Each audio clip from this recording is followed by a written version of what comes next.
Hi everyone, Olivia Reiner here for Packers News, joined by Pete Dougherty. We are here in the Green Bay Press-Gazette newsroom to discuss the hiring of Matt LaFleur, the next Packers head coach. Now, Pete, what do you make of this hiring by the Packers? They had a little bit of a ring of the Mike McCarthy hire 12 or 13 years ago, whatever that 12 years ago, I guess it was.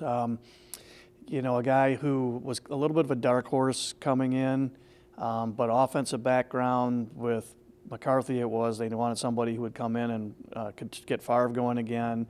Now it's Aaron Rodgers with LaFleur, but kind of the same idea of a younger, offensive-minded head coach. So I think there are at least some similarities there. McCarthy had a little more experience as a coordinator and play caller, like 4 or 5 years, whereas LaFleur only has 1.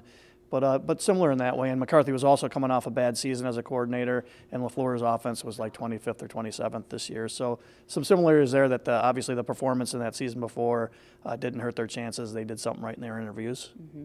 So Matt LaFleur has some experience working with both Sean McVay and Kyle Shanahan.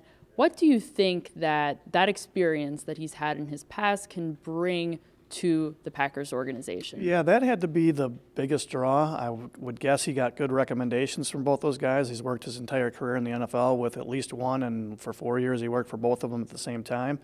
And they're the guys who are considered the cutting-edge offensive minds in this league right now. You know, it's a West Coast system, but with a lot of other stuff mixed in. And I would think LaFleur, I mean, he sat in on all those meetings, took part in them, helped create these offenses and these game plans. So in theory, he'll bring the same thing to the Packers, but theory and actual real life could be two different things, so we'll see over the next couple of years. Yes, and as we discussed on our Facebook Live earlier today, we won't know how this is going to pan out over the next few years. Yeah.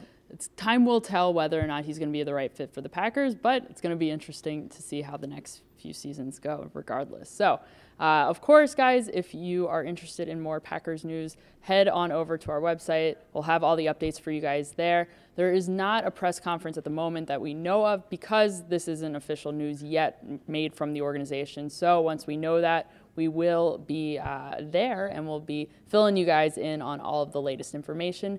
We appreciate you guys joining us. Have a good one.